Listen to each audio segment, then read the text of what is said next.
PDAM Tirtabusi Palembang bakal menghentikan sementara distribusi air bersih.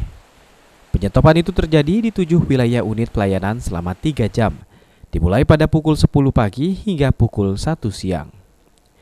Selain pemeliharaan instalasi listrik oleh PLN, pengerjaan kubikel dan pemasangan CT di intake Karanganyar yang dilakukan PDAM juga mempengaruhi penghentian distribusi air.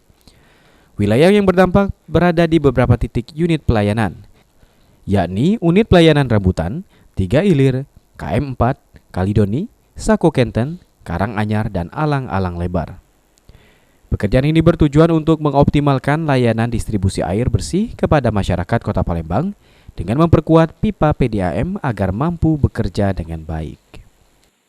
Pelanggan dapat memakluminya karena ini kami lakukan semata-mata untuk lebih memperkuat sistem kita, untuk lebih memperbaiki sistem kita. Itu yang kami lakukan pekerjaan.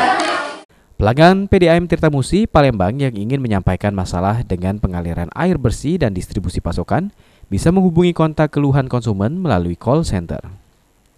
Aprianto, PAL TV.